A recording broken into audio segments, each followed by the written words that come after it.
Pemirsa, kita memasuki kabar nang penambayan. Dinas Perdagangan wan Perindustrian Banjarmasin menggelar pelatihan peningkatan kapasitas untuk ratusan pelaku industri kecil wan menengah di Hotel Arya Barito, Jalan MT Haryono, Banjarmasin Tengah. Tujuan dari pelatihan ini adalah untuk memperkuat pelaku industri kecil wan menengah agar mampu bersaing di pasar modern, baik skala nasional maupun internasional.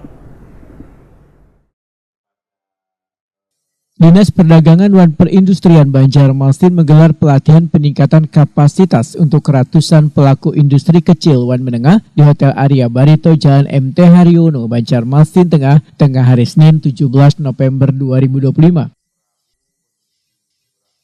Tujuan dari pelatihan ini adalah untuk memperkuat pelaku industri kecil wan menengah agar mampu bersaing di pasar modern, baik skala nasional maupun internasional.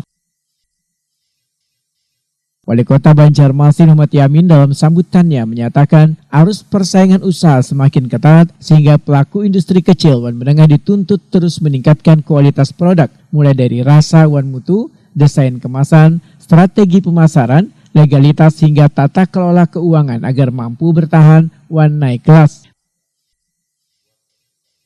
Menurut Muhammad Yamin, sektor olahan pangan, sasirangan wan kerajinan tangan merupakan penggerak utama ekonomi kreatif Banjarmasin. Pelatihan peningkatan kapasitas IKM yang ini adalah merupakan salah satu upaya nyata yang dilakukan pemerintah Kota Banjarmasin dalam mendorong IKM agar naik kelas ya, dan juga menjadi lebih kompeten, inovatif, serta mandiri. Dan apalagi sekarang ini di zaman era globalisasi penuh dengan tantangan ya, yang pastinya. Nah ini kita harus sering-sering banyak diskusi ya ini ya, meminta narasumber dari luar daerah ini kiranya bisa menambah inovasi bagi kita semua dan memajukan IKM di Kota Banjarmasin. Saya juga sangat mengapresiasi kehadiran seluruh peserta pelatihan yang terdiri dari para pelaku IKM olahan pangan, IKM sasirangan, dan IKM kerajinan tangan di Kota Banjarmasin. Karena Bapak Ibu adalah para penggerak utama ekonomi kreatif di kota ini, dengan semakin baik kualitas produk dan pemasaran kalian, insya Allah akan semakin kuat pula perekonomian di daerah kita, dan menjadikan pelatihan ini sebagai momentum untuk terus berbenah, memperbaiki kualitas produk dan memperluas pemasaran hingga ke tingkat nasional bahkan ke internasional demi mewujudkan Kota Banjarmasin yang maju dan sejahtera.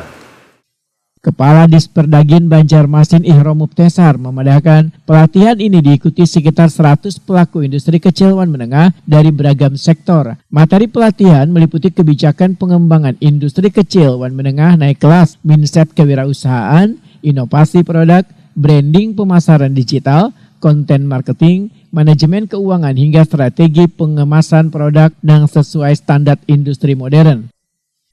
Alhamdulillah atas izin Pak Wali Kota dan Ibu Wakil Wali Kota Banjarmasin, Disperdagin bisa melaksanakan kegiatan peningkatan kapasitas IKM Kota Banjarmasin. Kita mengundang kurang lebih sekitar 100 IKM yang berhadir pada hari ini di Hotel Arya Barito untuk mengikuti kegiatan peningkatan kapasitas ini.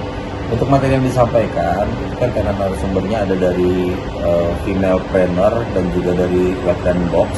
Beberapa materi yang disampaikan itu terkait dengan manajemen keuangan, terkait dengan pembukuannya, terus juga dengan kemasannya, terus juga digitalisasinya, terus konten-konten yang mungkin bisa disampaikan kepada masyarakat terkait dengan produk-produknya, dan berbagai materi yang lainnya. Dan mudah-mudahan ini bisa memberikan dukungan kepada para IKM Kota Banjarmasin untuk bisa memiliki daya saing yang lebih tinggi lagi dan mungkin bisa memiliki competitive advantage dalam usaha mereka. Ini sudah yang keberapa, Pak? Ini baru yang pertama kali. Dan kemudian juga narasumbernya dari Jakarta sengaja kita hadirkan untuk memberikan materi kepada para IKM. Mudah-mudahan bisa menambah informasi, menambah pengetahuan, menambah ilmu bagi mereka untuk bisa menjalankan usahanya sebagai IKM Kota Banjarmasin. Ihram Muptesar menambahkan berbagai program pembinaan yang telah dilakukan mulai memberikan dampak nyata. Sejumlah pelaku industri kecil dan menengah kini sukses masuk ke pasar modern dan jaringan retail besar. Salah satu contohnya adalah perajin sasirangan yang berhasil mempromosikan dan memasarkan produknya ke Taiwan.